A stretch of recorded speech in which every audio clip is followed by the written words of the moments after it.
Okay, what I have here today is a ace tanker replay of the Swedish Tier 5 medium, the m42, non-Arctic region. As you can see, I am bottom tier in this battle. I do not have 100% crew in this. I'm still working on it. And while working up to the Tier 6, I managed to dig out this battle here towards the end of evening a couple nights ago, and I wanted to put it together and get it on the channel, because I do so far like most of the Swedish vehicles, and I would like to get an ace tanker of all of them all the way on up the line to showcase on the channel here. But battle is on Arctic region, and being bottom tier and in a very lightly armored but decently mobile vehicle, I'm definitely going to head to the north. The matchmaking has not been very gracious to our team as far as heavier armor goes, and if our team were wise, they wouldn't even try to face the enemy head on in the south. They would draw them up to the upper ridge, but as you can see, they're already pushing into the lower portion, and later we'll see what happens there. But I am pulling up to the position I'm wanting to get into. Of course, I'm wanting to get over here to the second rock, get inside the bushes using the rock as shielding from the side, because there is tier 7 artillery in this battle, and I'm hoping to work this position in spot, but this PZ3K is uncomfortably close. And since he's going to take that position, I decide I'll swing around and offer support, because we'd already seen T150 pushing up, as well as an SU-152. So if they're up there, they might even have help, and sure enough, there's a Firefly. Now, this is where you're going to see two things. The gun on the M42 is nice and hard-hitting. It has okay penetration, but especially with my crew, which is at about 89–90% overall, the accuracy is not very good, and the penetration is a little on the low side. Here I am lining up for a shot of the T150, and just as I fire, the PZ3K pulls in front of me. Now that's half on me and half on him. And in a case like that, I need to be more aware, but at the same time, he should have also been more aware of the fact that I had been sitting there shooting. And as you can see, I'm immobilizing the T150 and keeping him tracked. The gun on the M42 does 150 average damage, which, other than howitzers, is the best of tier 5 mediums. And where that comes into play is on, say, tracking a vehicle. Tracks have their own hit points, as you notice. I was able to track him again. And this is the other track on the other side. Tracks have their own hit points, something that many people don't know. In it, you have to hit them and reduce their hit points to 0 for them to become detracked. Well, obviously, the track health on the T150 is maybe between 150 to 200, because possibly one of my teammates had nicked his tracks already, and I finished him off, but I was able to track him, and my only shot that penetrated was through his lower plate, one of my first shots. As you can see, I'm struggling here a little bit on landing shots. Get one in on the SU-152.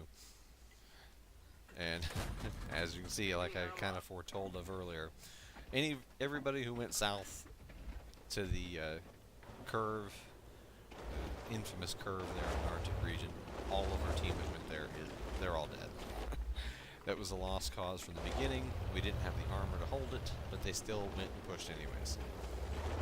So here, you can see me deciding whether to push forward or fall back, and I make the decision to go back, just simply to keep at least the number of guns and spotters. Because even if I'm not the best thing to face down an OI, because if he just simply turns his front to me, I can't penetrate him. I was going to go straight back to the base, but I've seen a couple of teammates making a run for the middle ravine, and I was going to offer some support to them, but they get killed before they can even make it in the ravine very far. So I decided I'm going to continue on with my plan of getting back to the base. And like I was saying, in this case, on bottom tier, I have a gun that I know can't penetrate the front of an OI. Because even with premium, my maximum penetration is or my maximum average penetration, because I don't have APCR. The Swedish m42 gets a premium AP, so it still shoots kind of sluggish, as you can see the shell flying towards the jumbo there.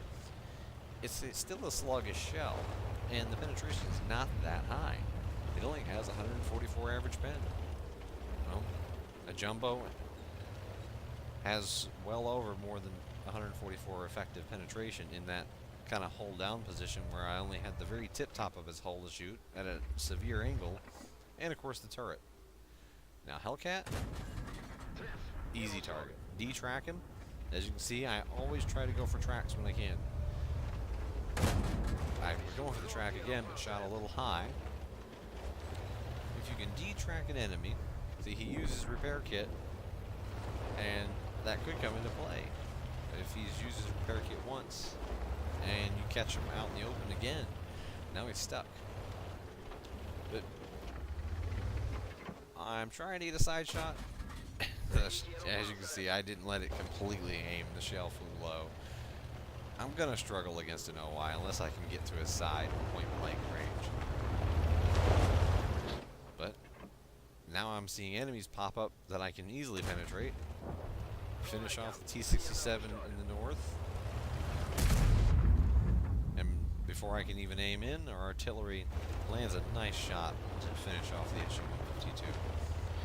Now my equivalent was right here. I auto-aim and track him. And I'm calling for fire on him, because I know that the enemy artillery at this point are going to have seen me pop up multiple times. They're going to be ready for shots, as so was he. And again, you see, I didn't pull back until I planned my shot, because once he's fired, I'm safe. Actually, I've taken the hit already. I might as well shoot him. And again, here's the OI situation. I'm not going to be able to penetrate the guy, but I can at least distract him. And I've seen people forget that. Most opponents will turn to face a tank, even if that tank can't even damage them in that position. Good. I actually landed both nicely aimed and lucky shot on the turret of the m42. Something to keep in mind. These little Swedish mid-tier vehicles, they do not have armor. So even though I hit his gun mailer, it just went straight through because he has no armor. Neither do I. And again, artillery kind of saved the day there. You're going to see that multiple times.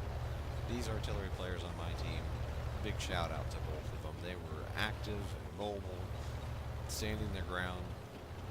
They played exactly how you would hope your allied artillery would. Very proactive, and zero complaining from them. So, big shout out to both of them.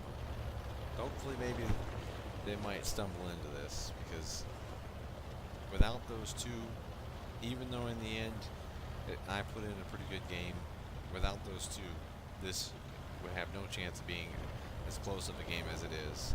And again, there's a nice solid hit by the artillery. I was planning to come around to finish off the jumbo, or at least distract him, but both artillery tag teamed him and he was out. And now we've turned around what looked like a lost game into a very winnable game. It still could be anyone's game at this point, even though here I am in a medium. This thing is easily one-shottable to artillery that's higher tier than it, and even same tier artillery. Now I spot the enemy M12, and you'll notice I settle in, sit still, and I don't fire. The reason being is I can tell this guy must not have sixth sense. He's not moving. He's not driving. He's not bailing out. And I'm not spotted because he's not turning to shoot at me. But I am in the open. If I fire, I will give away my position, most likely. So I just sit there patiently, waiting. Nice shot by the Allied artillery again. And I even tell them so. Give them a good shot there. And the importance was I don't have Sixth Sense on this. Neither do I have a good crew with training and camouflage. They're not even at 100% in their main first primary skill, let alone skills and perks yet. So I was just relying on the fact that I spotted him and he didn't have the view range to spot me while I was sitting there. If I fired though, my camouflage value would be next to nothing, and he probably would have spotted me, and who knows what would have happened. He certainly would have moved, and him or the other artillery could have killed me, and then it would have been 2-on-2 with artillery.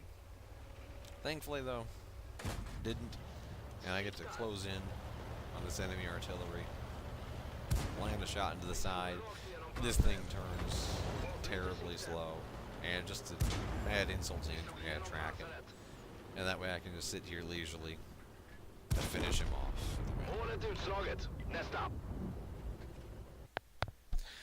And of course that was an ace tanker. I also got the Bruiser Award and Fire for Effect. Moving on to the team list. Got 1,424 damage, 2 kills, and 1,155 experience. And again, there's the medals. And moving on to the details. You can see I fired 31 shots for 21 hits and 11 penetrations. That's very ineffective fire, and that's a lot due to my crew skills and the inaccuracy of the gun. And of course I did have the one hit on the on the PZ-3K. Had 1,006 spotting damage as well. And lost credits because of my ineffective fire. But still, it was an ace tanker in a fun little vehicle. Thanks for watching this. Feel free to leave a like, comment, and subscribe if you liked what you've seen. Have a great day.